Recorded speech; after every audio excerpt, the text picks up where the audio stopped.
In this tape I will be going further into the causes of sexual unhappiness, how to deal with sexual problems, and how to get your love-making right, which means making love without emotion.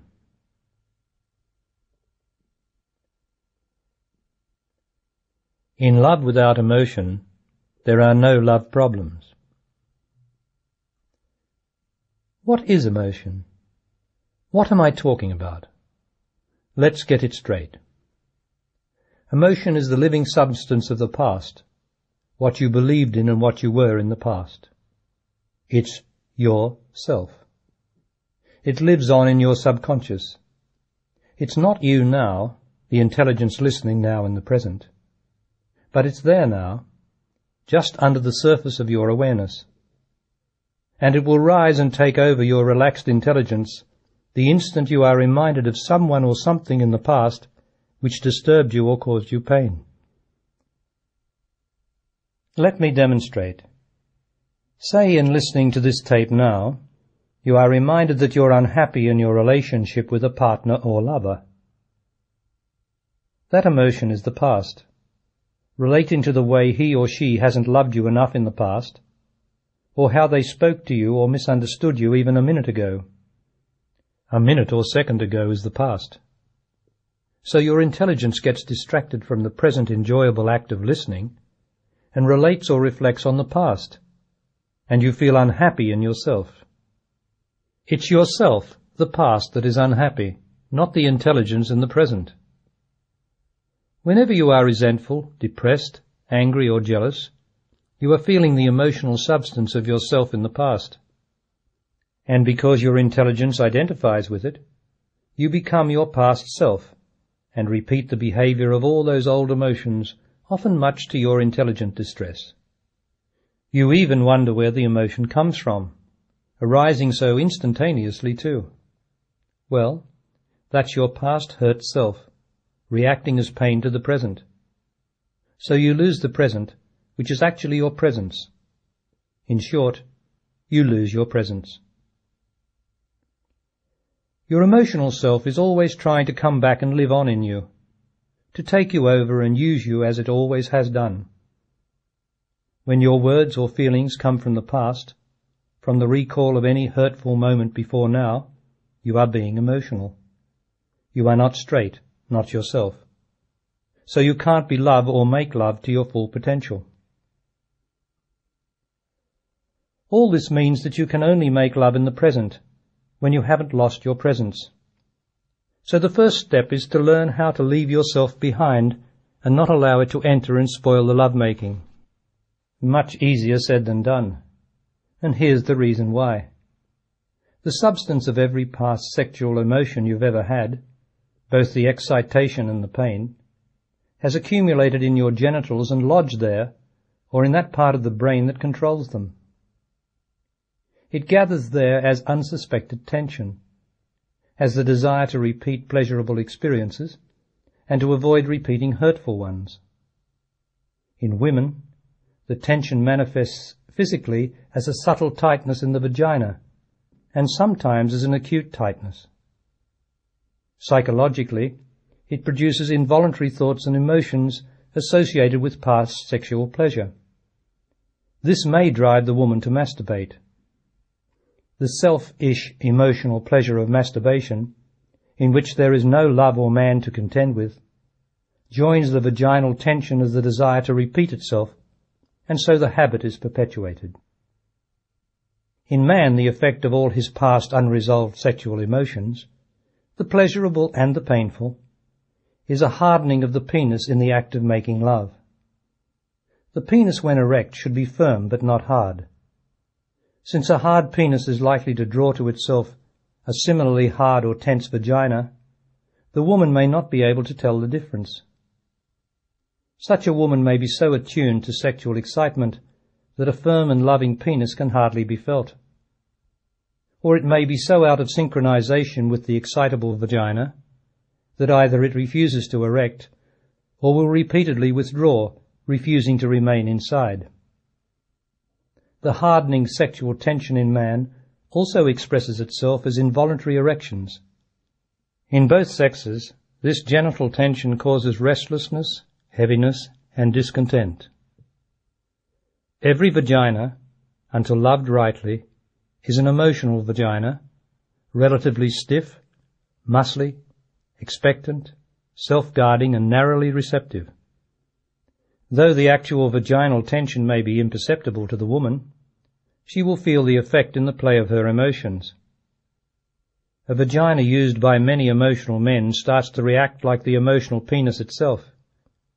It becomes hard, greedy, and predatory, and concentrates on orgasm. When a vagina is sexually hungry like this, very little awareness of love is generated in the woman herself. She feels love within like any other woman, but when intercourse begins, the love is swamped by the pleasure of the excitement or the drive for orgasm. The pleasure, being based on temporary emotional satisfaction, produces deep inner unhappiness. She may have been promiscuous. It was only her desperate search for love. Or she may have had only one previous lover, but still her vagina will respond to whatever energy man has put into it. The purifying process in the vagina starts through contact with a penis that has not surrendered to the selfish drive of sex, but has served love and developed sufficiently in consciousness. The vagina freed of emotion becomes yielding, soft, giving, simple, easy, undemanding, and still. Then, to the woman, the love-making is sweeter and more fulfilling. It is effortless and natural and beautiful, with the emphasis on beauty, since beauty is the divine culmination of the simple pleasure of making love.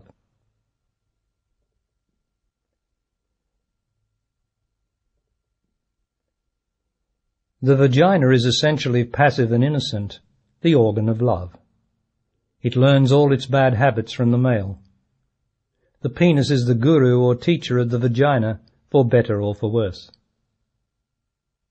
At birth, the female psyche is love innocent, open during a girl's early years, and absorbing every influence of love and sex in the family and the wider world. And with so much past in the species, the vagina is potentially emotional from infancy. Every girl, as she grows up, psychically absorbs some of the sexuality and sexual frustration of her father, brothers, and other male relatives, boyfriends, and the male-dominated media and society around her. Later, after puberty, the vagina's emotional potential is actualized, and every girl falls into the normal and predictable problems of love. Love nourishes her psyche, but the projected sexual influences lay a patina of mental excitation over the love. At a very early age, this causes her to fall into romantic sexual imaginings and daydreaming, the reciprocal of which is fear. Even before the penis touches her, the virgin vagina is tense with emotional fantasies, excitement, and immature sexual experience, such as petting, masturbation, and fingering by boys.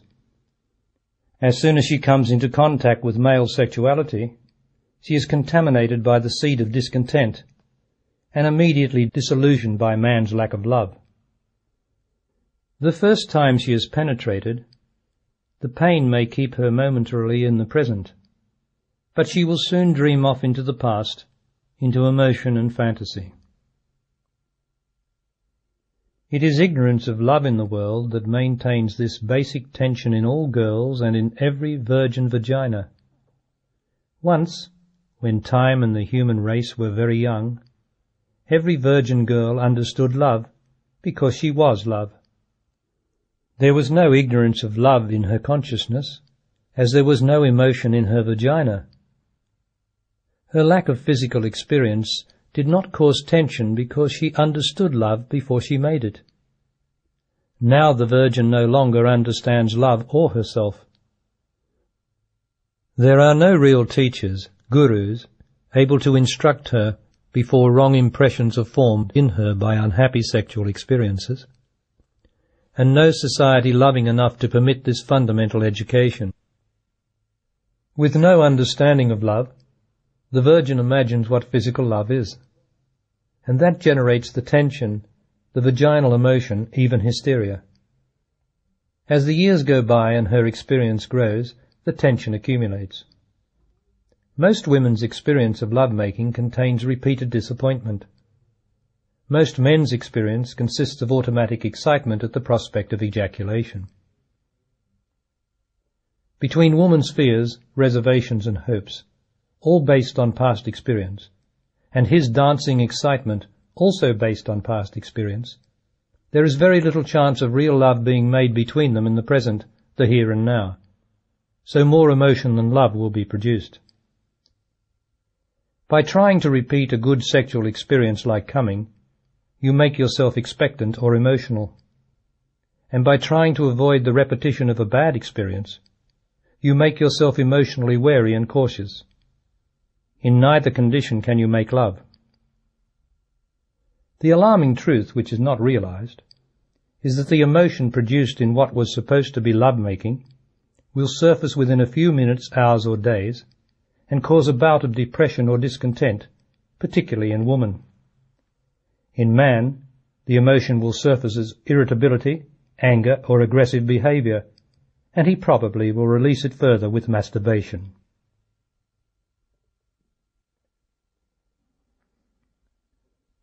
The penis is only really happy when erected inside the vaginal profundity of woman. Erected in the emptiness of space outside the vagina, the penis is impatient, excitable and emotional. In this unnatural state, it is naturally regarded by society as obscene and often as threatening. This is because the penis erected outside its natural vaginal home is a projection of sexual aggression. For all men, such an erection is demanding and discomforting. Frequently he will have to masturbate to release the pressure of its misplaced, lonely existence. We are all sexually loaded, ready to go off emotionally as soon as intercourse is a possibility. Sexual emotion is there inside you now. It is waiting to take a man over and erupt as premature ejaculation or sexual selfishness at the first opportunity. Especially if he is a man who studies pornographic magazines and videos or suggestive pictures. It is waiting to take over every woman with a bad sexual experience, for every broken love affair is still inside her. It is not possible to name or know all past experiences associated with sexual emotion stretching back to childhood. They have coalesced into one deep, dark complex that is far too complicated and obscure to ever be defined. So how do you rid yourself of it, so that you can begin to love rightly? What can you do? Where do you start? You remove the emotion from yourselves in the approach to lovemaking. You make love without excitement, expectation, or imagination. You have to be very present, very aware, and conscious of everything you do as you come together.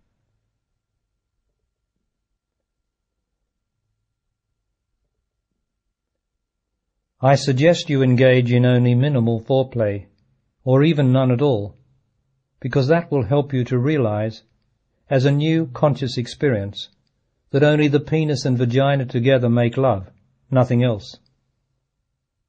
All else is imagination and an avoidance of the responsibility of love now.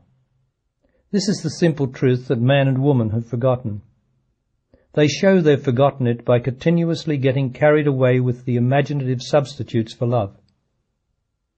No matter how many delightful love stories you read or hear, how many erotic movies you see, or what sex games you engage in, the magic and romance between you and your lover still fades, because all those substitutes for love dull the perception and prevent you from staying with and facing the simple truth, the reality of love now. It is the imagination that takes you out of now, the imagination that man developed in building his world.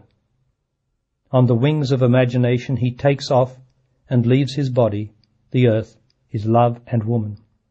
And as she is also addicted to imagination, she flies off after him. Foreplay feeds the imagination and prevents you from being with the reality of love now. If you see the truth of what I am saying, it will be a mighty moment in your life.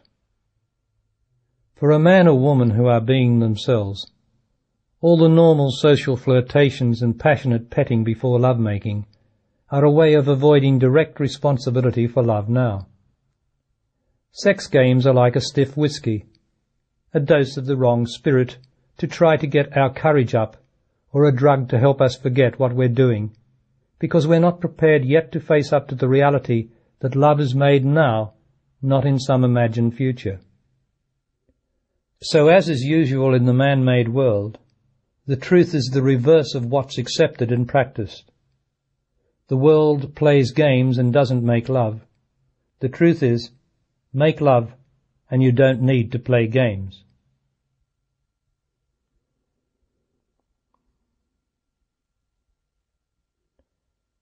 There is no love in imagination. Why do you need the imagination anyway? To get in the mood? To get an erection? Nonsense. You just think you need it because of a habit most of the world has got into through lack of love and understanding. It's a very difficult habit to break, but you've got to do it. You don't need your imagination to make love because you are with the real thing. The actual living man or woman gives you the most delicious, pleasurable sensation that you can have, in the flesh and not in the mind. The people of the earth have been hoaxed by the imagination. Down through the ages, children and adults have been masturbating and making love in the imagination, unaware that the imagery is utter self-delusion and a cruel addiction. Because everyone indulges in the same drug, its loveless escapism is considered normal, and even necessary without being considered at all.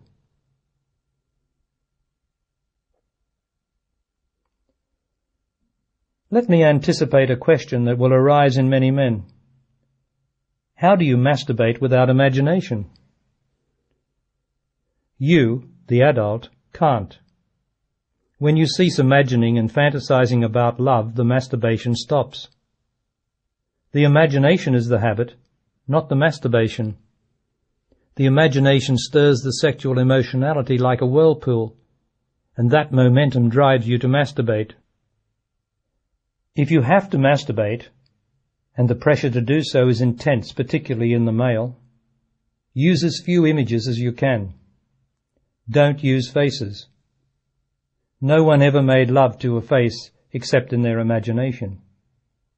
If you are a man, use only the image of the female genitals. Get the images down to that alone, because that is the closest to the actuality. Wean yourself from the habit by not thinking or lusting after the opposite sex, and the impulse to masturbate will gradually disappear. You can get yourself off the global drug of sexual imagination. Start now. Be in your senses. Be out of your mind and in your body. Be where you are. Be responsible. But if you do masturbate, don't feel guilty, and don't allow your children to feel guilty if they confide in you. Guilt distorts the personality in both the young and the adult. The error is not in the act of masturbating. It's in the misuse of the imagination, not only during the act, but more importantly during the rest of the normal daily activities, when the mind is allowed to roam wherever it pleases. The compulsion to masturbate is almost universal today. It arose in the evolutionary past, from the instinctive male drive in all animal species to mate and reproduce. In the case of the human animal, the addition of self-consciousness allowed reflection on its own organism, behaviour, emotional reactions and memory. This faculty was denied the rest of the species, but it has its downside. In man and woman it produces guilt and self-doubt. The male monkey in the zoo masturbates with outrageous detachment and lack of guilt. Unlike man, he couldn't care less. That's because he can't see himself, can't imagine. The monkey only feels. But he can't feel he feels, can't know it. so the monkey can't make love. The power to make love, which man alone possesses, is the self-reflection that distinguishes him from the rest of the animal species. However, when he misuses this unique creative gift by reflecting on past sexual images and past emotions, he taps back into his animal past, into the mechanical animal drive, and masturbates or mates without love. He is then unhappy. If the monkey had the creative power to make love, he would see himself masturbating and feel wretched too. But his only option is to masturbate or reproduce. I've only seen monkeys masturbate in captivity, not in the wild. Since man is the captive of his mind, and not yet the master of his imagination, he masturbates. The question of impotence. Impotence is not necessarily a sign of physical deterioration or masculine deficiency. Healthy young men suffer from it. Nor is the cause psychological, due to fear, as some therapists may claim. Fear is not the cause. Fear is an effect. Where there is no physical impairment through ill health, disease or damage to the penis, the cause of impotence is selfishness. Impotence arises from the unwillingness to truly love woman physically, unless there's something in it for yourself, unless you feel like it or think it's your duty. All of these reasons are excuses for not being able to love. Whether you feel like it or don't feel like it is irrelevant. In love you love simply for the beauty of loving woman. Impotence has become an excusable condition of our times, particularly in busy men and older men. It's an acceptable feature of man's stressful, unhappy life today, catered for by a medical profession that suffers the same stress and unhappiness.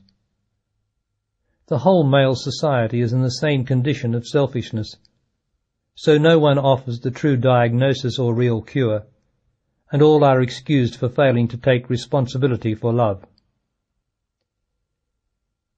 Impotence is caused by lack of love. However, since an erection may be induced through excitement, failure to erect can also be due to lack of emotionality. When men get older, they are more likely to have difficulty getting an erection because living has knocked some of the emotional excitement out of them, and by then, in love-making there's so often not enough love in their bodies or in the woman's. The penis will not become erect without either sexual emotion or love.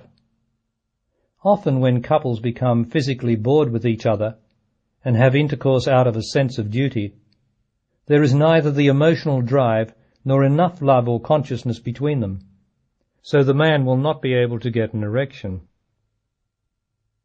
If the man has emotional drive but no love, he will have no trouble.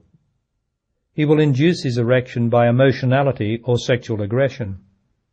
An emotional penis becomes erect to gratify itself and doesn't need love to have sex, as every woman knows. So it will probably be a one-sided affair, although if the woman can get herself in the same condition, which she can do due to her induced maleness, the couple can gratify each other, but it won't be love. When a penis is responsive to love and not emotion, it becomes fully erect only inside the vagina or just before entering it. A loving vagina has no difficulty admitting a loosely full, loving penis, which then immediately becomes firm, authoritative, and erect for the purpose of love. However, if the woman starts dreaming off, or is sexually demanding, there may not be enough love in her vagina to sustain the erection, especially if the man is endeavouring to purify himself. This man does not use the imagination but finds sufficient stimulus in the moment and the woman he is with. He does not become disturbed by a temporary loss of erection. He is patient and waits, available for the moment when love returns.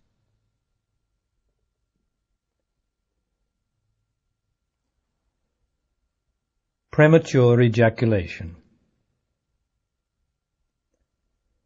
The main physical problem in lovemaking is man's premature ejaculation, and woman unsuspectingly contributes to it.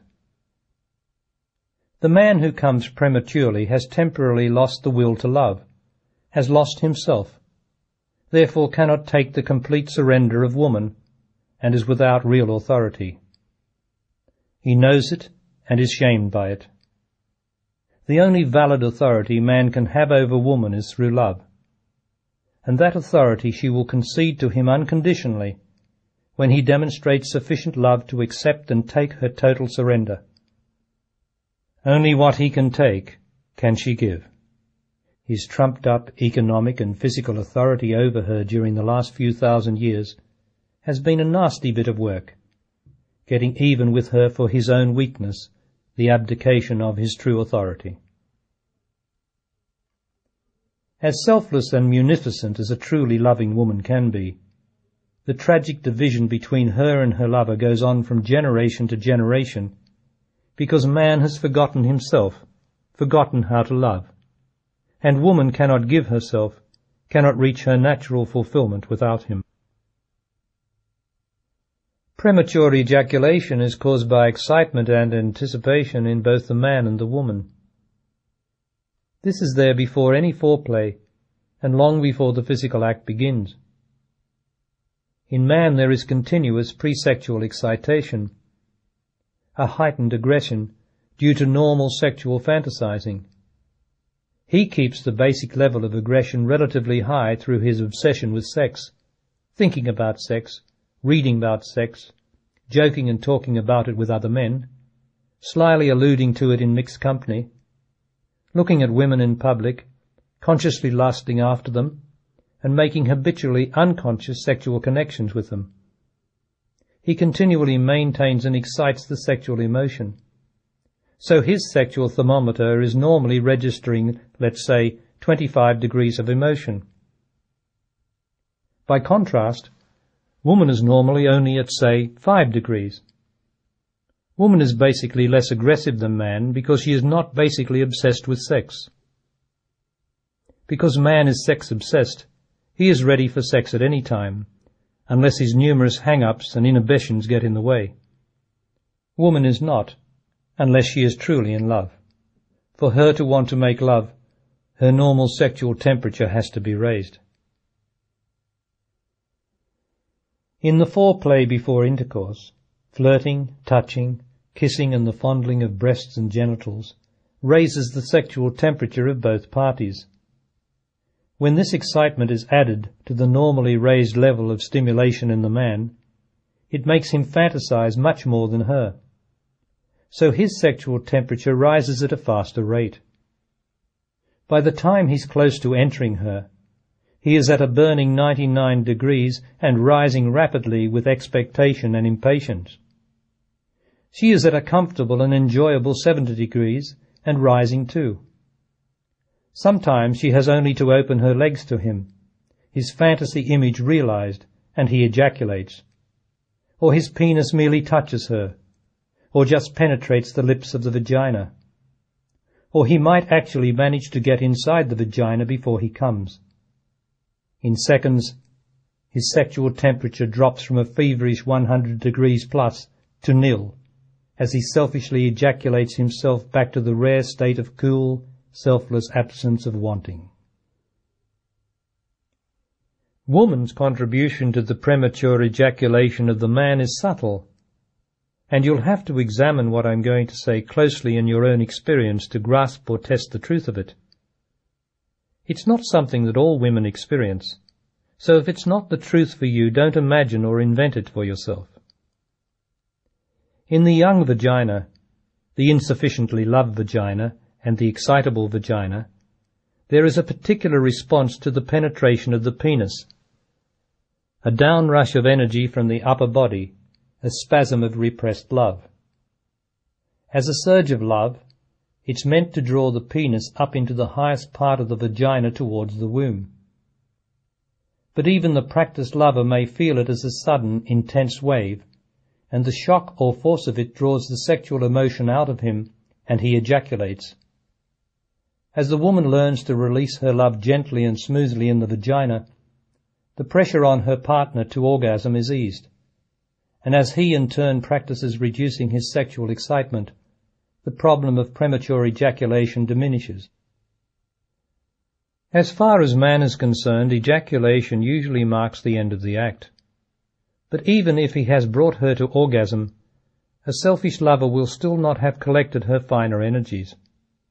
Her orgasm will have released or dispersed her immediate sexual emotion. But the higher divine energies that remain uncollected will eventually degenerate into emotional demand and discontent.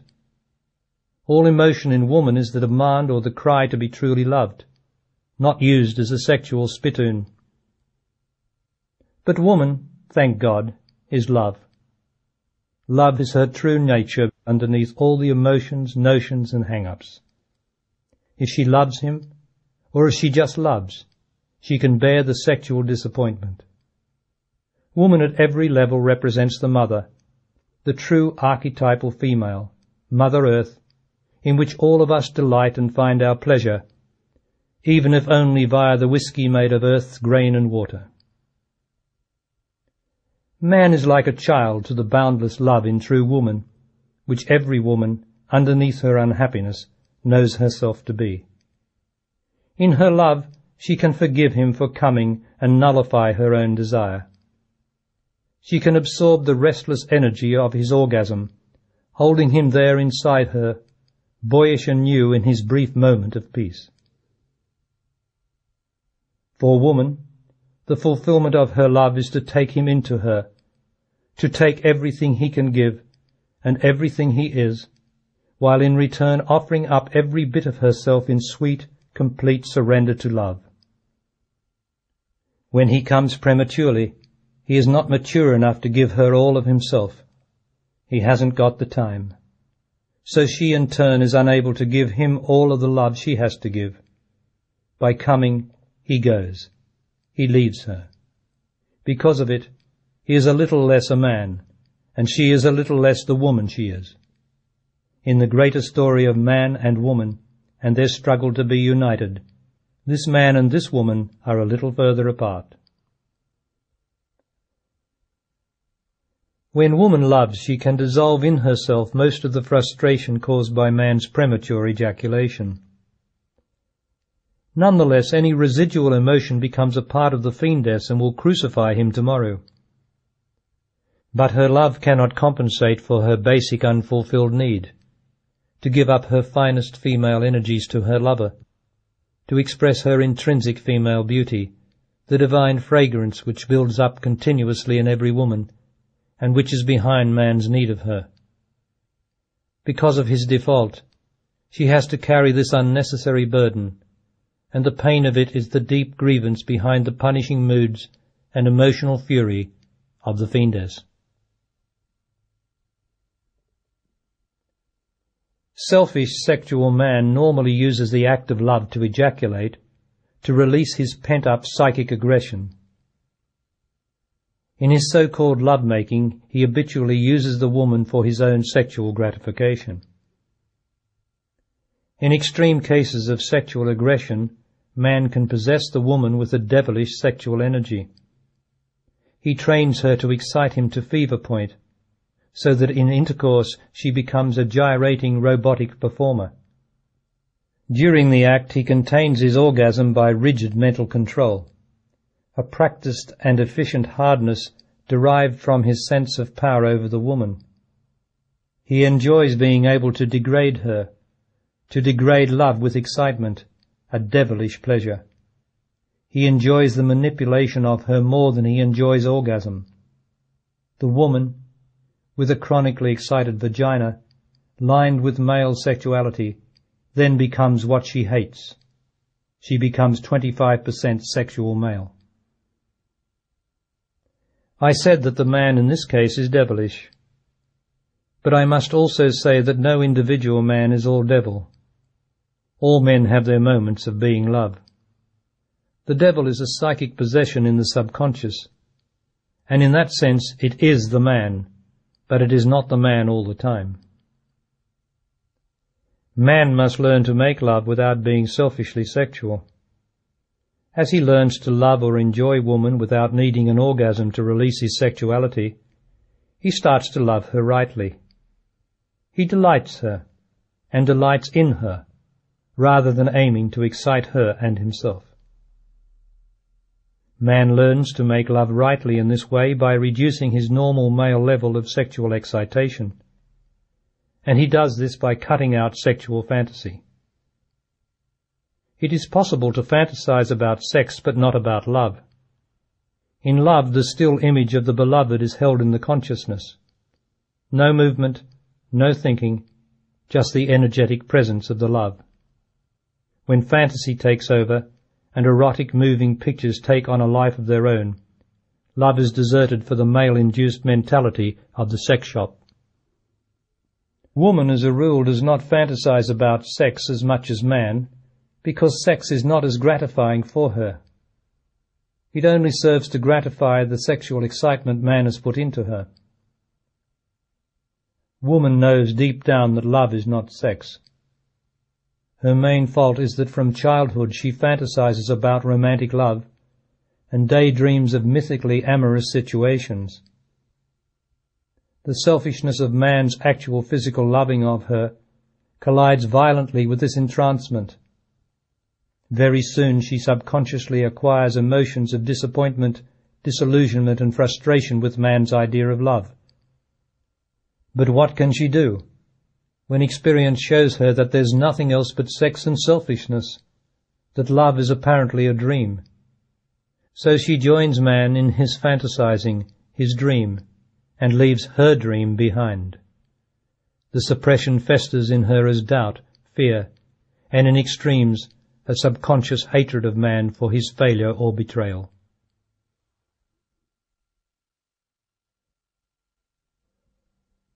Man can never be happy for long until he has made sufficient love to replace his selfish attachment to sexual games playing and sexual entertainment. Since world progress is his own clever invention to escape this responsibility, he has devised almost foolproof contraception methods, chemical, the pill, surgical, vasectomy, to ensure the service of his own pleasure at the expense of love. The downside of this, there's always a downside to selfish pleasure, is the unstoppable burgeoning of the world population. The need to control the birth rate on the planet arose only because man lost sexual control of himself, releasing sperm when he masturbates outside the vagina and ejaculating inside as a matter of course. When time and the world were very young, and man and woman made love like gods, it was a great privilege to be present in the body on earth. Since man was responsible to love or woman, the population was kept very small. Man did ejaculate in love-making, but very rarely, and the moment was determined by the divine intelligence, love itself, with which he was united. Man and woman today can enter the consciousness of love, which lies behind the part of the brain that controls the genitals. This is done through right loving, by being the feeling in the vagina or penis, by not trying to stay aloof or hold on to a separate identity. Then the two poles of love on earth, the masculine and the feminine, are united in the magical consciousness, the divine presence of their mutual Godhead.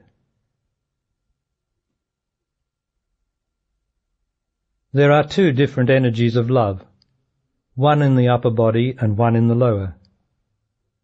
The upper body vibrates with a very fine energy, felt particularly in the solar plexus, and if you are a woman, in the breasts. This is the finest and sweetest of her psychic energies of love. This love gives milk to the child, and holds its beloved to the bosom without taint of sexuality. It can be felt as longing for the unattainable, yearning for purity and ideal beauty. It is the impulse behind the idea of platonic love. This is the upper pole of love. The lower pole, below the waist, is focused in the genitals, although the energy of it is continuously present, and normally not discerned, in the lower back, base of the spine, thighs and legs. If you are very still, you will eventually locate the distinct feeling of this energy.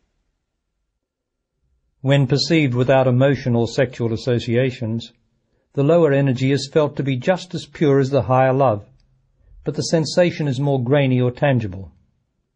This energy, rising out of the earth itself, is pure vitality or life force before emotion as sexuality or sentiment enters it. In very few men or women is the body above the waist integrated with the body below it. The function of man, or the masculine principle, is to unify these two poles of love in woman.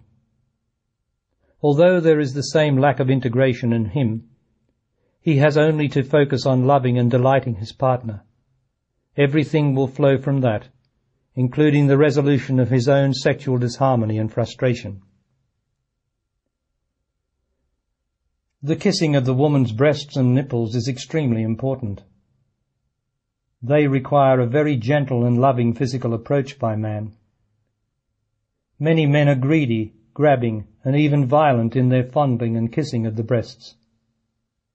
Instead of adding to the woman's loving response, this behavior destroys the sensitivity in her breasts, and she stops feeling the love in them. When woman's whole system flows freely, she is fulfilled with divine love. For this union of the upper and lower in the body, the ideal and the earthly, the unattainable and the attainable, produces the single current of divine love, a radiant golden energy. And when this is fully achieved, women are reunited with the original woman, physically, psychologically and spiritually. Her discontent vanishes, and she is no longer dependent on any external activity for a sense of fulfillment or purpose. She may still engage in her work or art, or motherhood, but is no longer attached to her pursuits as a need. All possible fulfillment is in this one yoga or union. As you can see from the world around you, it is rare indeed for a woman to be in this natural, original state.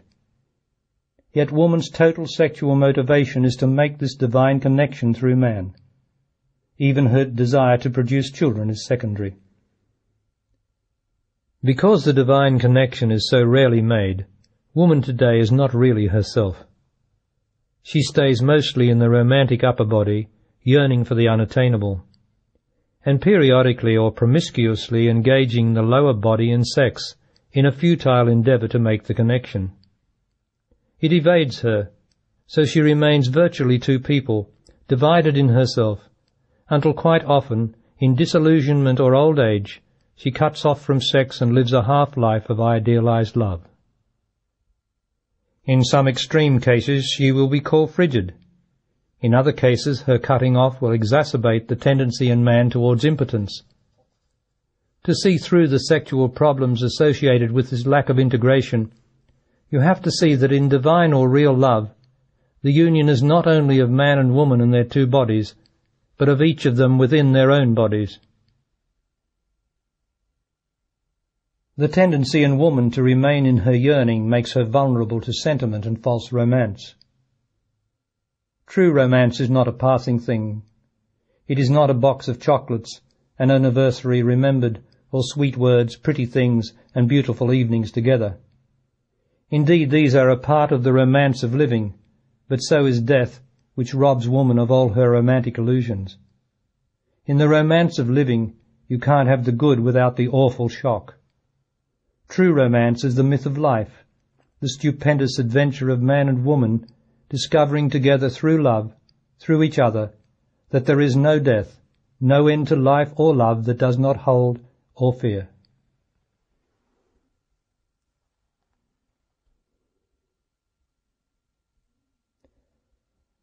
Now let's look at what happens at the moment of orgasm. Orgasm is a part of lovemaking. But all too often orgasm is an emotional end, and lovemaking has no end.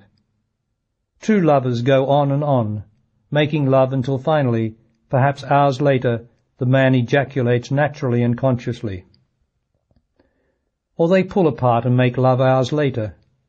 or the next day, and the next and the next, without the man necessarily having to come. The emotional end to orgasm is a letdown, a period of post-coital sadness or depression. Before the troublesome emotions of the self are dissolved, physical intercourse stirs deep emotions of self-doubt. But know that this is so and is actually part of the spiritual process of facing yourself in order to know yourself. Most people miss the significance of post-coital depression and identify with it instead of gradually detaching from it. Orgasm is well and truly beneath the moment-to-moment beauty and purpose of lovemaking, but it will happen rightly for both of you without producing emotional traumas afterwards, if you are present enough to concern yourselves only with making love. For man to come before he's made enough love, before he gathers his partner's divine energies, is gluttony. In woman, coming is easy and natural, sweet and becoming, if she can transcend her self-protectiveness, and if only her partner can give her the chance to be natural and come naturally. But man is often too selfish. Down through the ages in his sexual greed, he has taught her, tricked her into chasing the orgasm to divert attention from the love-making he cannot give her. You cannot be aware of the sensation of love if you are chasing an orgasm, or in the case of a man, if you are trying to delay one. And a woman who believes orgasm is important but can't seem to have one will feel deprived or guilty, and she might give up. Many women have turned away from love-making because they confuse love with orgasm, and they turn their backs on the real wonder and glory of love. When woman stops trying to make love and is no longer lured or fooled by orgasm, when she refuses to have a greedy penis inside her, and is pure and present herself in lovemaking, with not one thought in her head, the orgasm can come, naturally and effortlessly. It just happens beautifully, through the power of the loving penis deep inside her. The orgasm comes of itself, without either partner wanting it or trying for it, or it doesn't come, and that's no problem. These days women can have an orgasm and hardly feel it. The consciousness of love in very many women has actually left the vagina. It is so riddled with past, with tension and emotion, that women can't fully get their awareness into it, especially up near the cervix. The vagina has been desensitized there, and it's getting worse with every generation. Woman generally gets more pleasure and more sensation in the lower part of the vagina because man no longer has sufficient authority to get to the deepest or highest part or stay there in love long enough to do what he is supposed to do. Because he cannot reach the part of her that is next to her spiritual garden, where the true goddess of love resides, he has fetched her feeling and her orgasm down to the front and concentrated her awareness on the clitoris.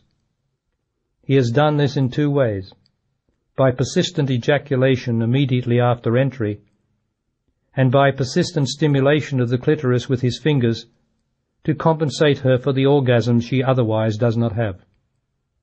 He has made clitoral satisfaction, clitoral compromise, the prize of lovemaking. She knows it is not love, but what else can she do? What else is there? Because of man's failure to love her properly, she will masturbate on the clitoris as man taught her. If she were loved, she wouldn't do it. Without man's influence, she doesn't have the same compulsion to masturbate as he does in the relief of his sexual aggression. She got the habit from him. Only the penis can really make love with woman, not the fingers or any other device. Only man's living penis is designed to serve her in the vagina. Only a selfless, passionate, patient, loving penis can put the orgasm back where it should be, where orgasm happens naturally, where if it doesn't happen there is no disturbing emotion, when she knows by the sensation, the consciousness in her vagina, that she is being loved. Eventually, Through loving woman, a man's hands become like his loving penis. His whole body becomes love, and woman will recognize this if ever she encounters it. Then his hands can love her in love play as her needs require. This cannot happen until man, through years of right practice of love, has developed and realized his psychic senses. The psychic senses are behind all the physical senses and are far finer and perceptive. As man learns to love the smell of woman, he starts to actuate his psychic sense of smell. The same with his lips. As he kisses her body with increasing love, her hair, her skin, her breasts, his lips are endowed with a new dimension of communication. The same with his touch. It becomes a harmony, a flow.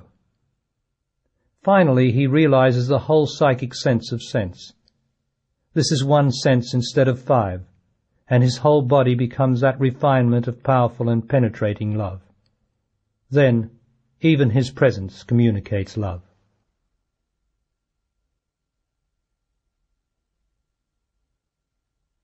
For man and woman to make love beautifully and divinely requires a fundamental change in the penis and the vagina, or more specifically, in the part of the brain that controls them. The penis and the vagina have to be freed from the brain's ignorance of making love. They have to be consciously liberated from the emotion or unconsciousness of the past, from all the habits and misconceptions gained through attachment to past experience. Your body doesn't have to learn how to make love. It makes love naturally, given the chance. But your attachment to past experience gets in the way. This emotional attachment is yourself, the emotion of what you like and don't like, and all your attempts to repeat the pleasures and avoid the pain of past encounters. So yourself can't learn to make love. Instead, you learn to look after yourself in normal lovemaking. You learn how to protect and project yourself safely and astutely.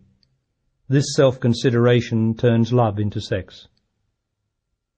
You can't protect yourself and make love. You can't hold back in any way.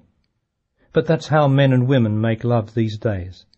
Their experience has taught them to be cautious, not to give all, or they might lose something, might get hurt. Fear is abundant, so they play safe. They don't know how to give all anymore. It's been forgotten. People in love so frequently feel the rending impulse to give everything, to want to tear themselves open, and yet they can't. You must have had that feeling at some time. It's yourself you want to tear open and be rid of, the blockage that blocks your love in your natural body. Would you be able to give your lover everything, now, this moment? The honest answer is no. You have the chance each time you make love, and you haven't managed it yet. Or have you? You may feel it does happen sometimes, or nearly happens. But there's always a chance that perhaps you won't be able to give yourself completely. There's no chance, no perhaps, in love. Love-making these days is a compromise, the acceptance of the best that can be hoped for or done in the circumstances. And it produces at best the best feeling that can be hoped for from compromise, and that is satisfaction. That's like being drugged. You'll notice it puts you to sleep after lovemaking. It is personified in the world by the man-made god of love, orgasm. Man is orgasm mad, and now woman, the goddess of love herself, infected and inflamed by this male madness, worships man's phony god, as if coming were a sign of love. Any animal can be made to come without a sign of love, but you can't make love without love. So let's not fool ourselves or be fooled any longer. If you want an orgasm, go and masturbate. If you want love, stay with this way of love. Persevere, and the necessary fundamental change in the brain will eventually be made. The fundamental change can only be brought about by learning to become conscious in love, by making love for love and not for yourself. This means being both psychologically and spiritually present during the act of love-making and preliminary love play.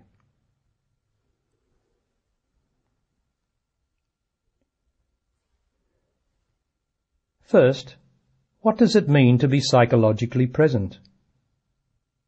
Because of the massive accumulation of past or unconsciousness in everybody, you normally make love in a subconscious dream state. What happens is that rising sexual feelings excite the accumulated past experience of sexual pleasure in you and draw your attention or awareness back into the past as a mood, image, or fantasy. Immersed in that past, you cut out as a conscious being from the love your body is making in the present. Psychologically, you are absent from the event, no longer really with your partner. You have drifted off into a world of your own. You must have observed this in your love-making, possibly in yourself and particularly in your partner. Everyone making love is consciously present from time to time. In those moments you may notice that your lover is in a self-contained private euphoria. He or she is clearly absent. It's like talking to someone whom you know is not listening anymore. So rather than remain alone, out in the cold, you get back into your own personal dream state as quickly as possible, so that you too can lose yourself with erotic imagery in dreamland. The purpose of love-making is to be present together in conscious physical union as man and woman. But your normal love-making is self-orientated, self-indulgent and self-gratifying. You are dream worlds apart. In effect, you have both borrowed the other's vagina or penis to make love to your own emotions, your own past. In such an insulated encounter, how could there possibly be a conscious, timeless union of the male and female principles? Because more emotion is being made than love, and since emotion is invariably isolating, such love-making gradually pushes the lovers apart. They get tired of each other and the magic vanishes. Love-making becomes habitual, a duty, or it is an emotional release like an outburst of anger. Misunderstanding, discontent and restlessness grow. The existence of emotion or past in the genitals dramatically reduces the sensation and the pleasure. The more emotion or past, the more the feeling of love is numbed, and the more distant the perception of love's significance. Since every penis and vagina is more or less infested with selfish emotion, no one suspects that the delicious sensation normally felt in lovemaking has already been deadened and distorted. Therefore no one looks for the joy that is naturally available in divine and selfless love. It's too unbelievable, too far outside the normal experience. It is towards this extraordinary original state of being that I am endeavouring to lead you. When the penis and vagina become free of emotion, they make ecstatic love. The sensation and perception is so heightened that at first there seems the possibility of losing consciousness because the pleasure is almost unendurable. As the process continues, the awareness is of being completely present as the consciousness of the divine love being made. There is no limit to the expanse of being and joy, and the immediacy of the spirit that is known to be the union. It is being in the divine presence, a union of each other. And because it is love alone that is being made, and not emotion or imagination, and as love, unlike emotion or orgasm, has no end, the same rapturous physical and spiritual delight is present in all subsequent love-making together. It does not vary. It has only ups and no downs, no moods, no confusions, no emotional disasters. It only gets better, finer, more divine and more real, more conscious and more present. And the perception of love, Godhead and eternal purpose becomes more wondrous, more sublime until ecstasy becomes beauty. As by now you will appreciate, this does not happen easily. A good deal of emotional and intellectual dying has to be done. It takes a lot of work on yourself and together. But the wonder of it is, it can be done.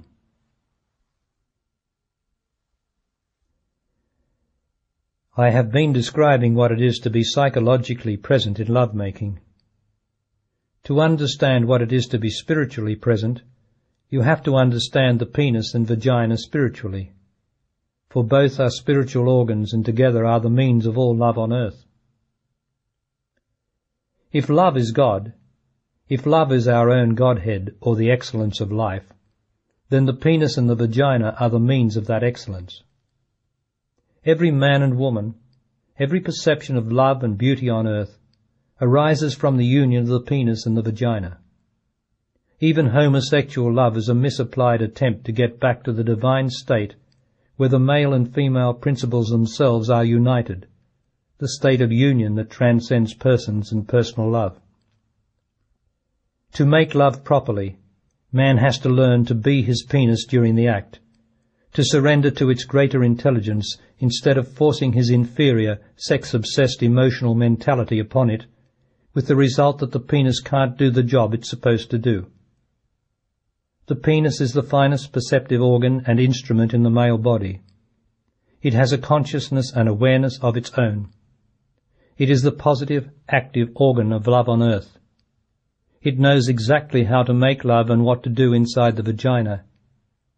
Even in normal, unconscious intercourse, the penis consciousness can occasionally take over, and the love-making is surprisingly good and right. But that, of course, is the exception, because the penis is normally used as an instrument of gratification for the man's emotional aggression and the woman's self-forgetfulness. The vaginal cavity represents the emptiness in woman, her eternal longing to be filled with love. The penis stands for the only love that can fill it, and until the penis is there, man and woman cannot be content. The penis inside the vagina symbolizes the filling of the enormous gap that has developed in time between the two sexes, the gap that created the world, and through which the world continues to come into birth. The vaginal channel into existence is then symbolically sealed.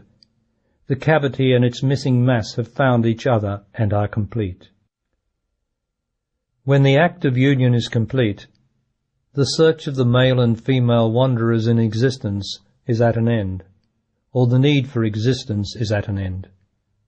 But life as birth and death goes on, for even in union the penis and vagina are doomed to separate.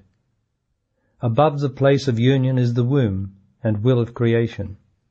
The womb or will, the source of existence, will not allow man or woman to rest for long together on the face of the earth. The womb or will can never be filled as the vagina can, for the womb demands birth and existence. So even as man and woman, penis and vagina, find rest and completion in each other, the womb sucks into itself the seeds of life, and another restless particle of life, another penis or another vagina, is born.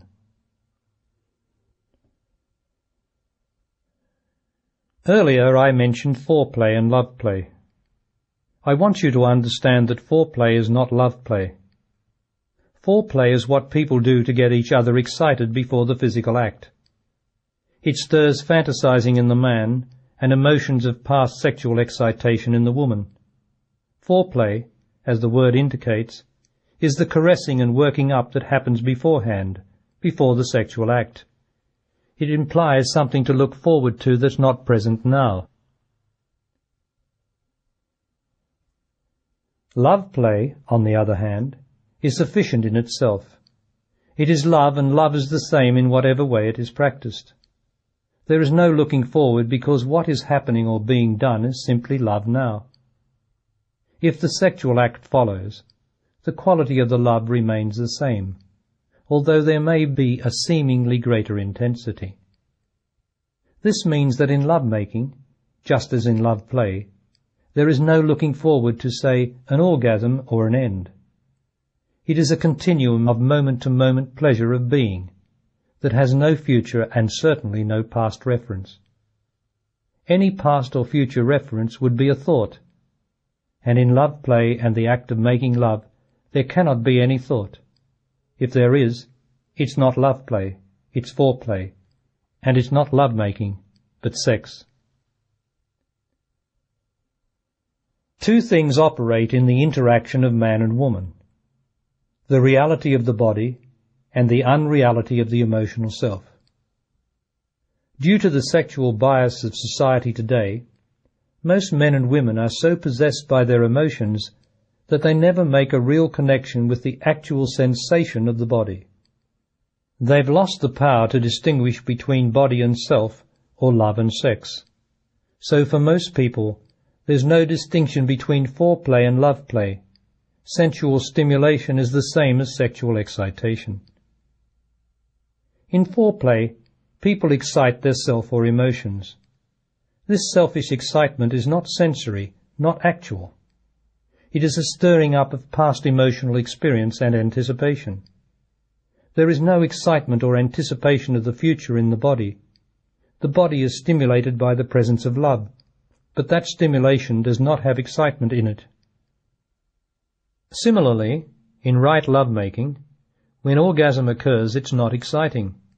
It's a pure sensory intensity, not an emotional one. But most people emotionalize the sensation by interpreting it through their feelings. This is usually much less pleasure than they would actually receive through the direct sensation. They drink the water but miss the wave. This makes them discontented. As I've said, love is actually only made between penis and vagina. Love made has a very profound function. It actually reduces the excitement in the subconscious or self. As you continue the process of making love, engaging in a minimum of foreplay, you will reach a stage of knowledge that you are no longer as excitable or projective as you were in the beginning. A demonstration of this will be a noticeable decrease in both of you in what was once considered normal emotional behavior. Accompanying this will be a growing sense of stillness and peace, and an increasing subtle detachment from worry and anxiety in the everyday life. As this happens, it is possible you may engage in love play. But love play, you should know, is the rarest state of communication on earth.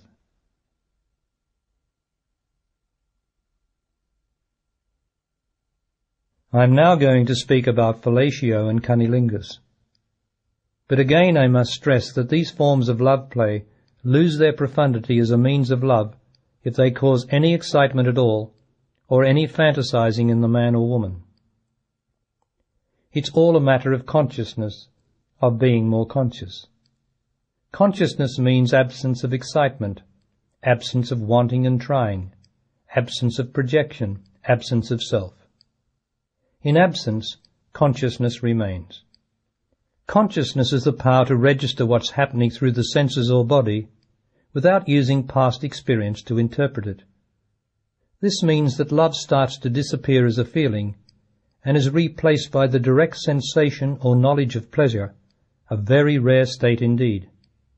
The way most people are today, the sensory pleasure is interpreted through the past and is therefore not conscious or immediate. Consciousness converts the physical act into something profound and spiritually meaningful, whereas lack of consciousness makes the act a coarser and more animalistic activity, which produces all the emotional disturbances and conflicts you see within you and around you. The power of consciousness is always towards realization of God, the Most High, the non-existent, and liberates the being from the old animalistic identification. Consciousness is holiness because there's no self in it, no personal gratification or self-motivation. Consciousness is what this whole teaching of love is about. So I must now speak to you from the point of consciousness, which is the God point, or love point, that you and everybody on earth are endeavoring to make real as your own being. In consciousness, woman represents the holy shrine, and man the holy worshipper of that shrine. Woman's genital organ is the shrine, and the vital power in man's penis is the worshipper. So we find in the experience of being human the compulsive need of man to worship at the shrine. His greatest desire is to get down on his knees before the shrine, to have the guardian pillars or thighs of the shrine open to him, and then, parting the curtain of the shrine to gaze into its mystery. It's like the Ark of the Covenant. The Ark of the Covenant was a wooden chest the Israelites of old carried around with them through the desert. It's supposed to have contained the tablets of the 10 Commandments, and after they disappeared, the scrolls of the Torah. The chest was lodged behind a curtain. Only the high priest was permitted to part the curtain and enter, and when he opened the chest and looked inside, he found nothing. It was empty. Man, when he looks into the vulva, the physical representation of woman's mystery, sees the same. Nothing. But the nothingness is the power of the communication, if he can only look and see without using his imagination or identifying with the old animalistic desire. His next move is to experience the shrine with his other senses, to touch it, taste it, smell it, and finally through his holy instrument of full penetration to enter it. All this should be done in worship, that is, in love that transcends every thought and feeling in the interchange of consciousness between the two. For as man looks and sees consciously, so does the female part look back at him in consciousness. He is looking into the eye of God in existence. This is where man and woman as separate beings vanish, and the mystical union of consciousness occurs. In touching the shrine, man's fingers may find their way into the vagina. This should be with a conscious knowledge of what he is doing. Animalistically, he does it because he's unconsciously moved to, and the act again serves to excite himself and the vagina with anticipation, rather than fill it with a sense of purpose or love now. To a man conscious of what he's doing, his fingers are an extension of his holy penis. The fingers can reach places in the vagina which the penis cannot. Their function is to stimulate the membranes and muscles of the vagina, and through them the bones of the cavity. His loving fingers help to remove the substantive build-up of tensional unhappiness that occurs in woman's consciousness, which, unbeknown to contemporary thought, is mainly centered in her genital organs. It is her pleasure to receive such love, his pleasure to give it. For woman, the holy power in man, the mystery, is in and behind the penis. From infancy she is attracted to its mystery and curious to know more about it. In maturity, she is drawn irresistibly to fondle the penis, to feel the power rising from deep within it, and finally to take it into her through her mouth in an action of sheer love and worship of the power. If the man is excited in indulging in any kind of mental connection with what's happening, his lack of consciousness will go into the woman's brain and reduce her consciousness. His energy, instead of reducing her thought and emotionality, will actually add to both. Woman is less given to fantasy than man, and this is evident for her in the practice of fellatio. Given the power, and not the excitement of the penis, the woman knows a great stillness. Her mind and emotions are absent. She becomes completely absorbed in the direct communication. Her self disappears. Although momentarily she may become aware of what she is doing, her identification with the act becomes less and less, and she enters the place of transcendent consciousness. Transcendent consciousness is registered as a vastness, a void, a blackness, or from the point of view of existence, as nothing. But it is real, has a quality of joy and fulfillment, and can't be remembered as anything in particular.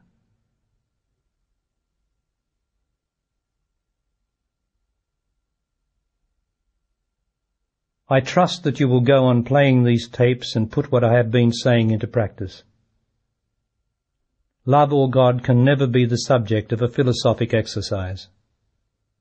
Love or God is too real. Love or God is living and doing now, not speculating about it, not thinking about it. In these tapes I trust I have been real and down to the blessed earth, so that love and God are truly served in your understanding. not only when you are making love, but now, when you have the opportunity to be all the love you've ever made. For now is every moment.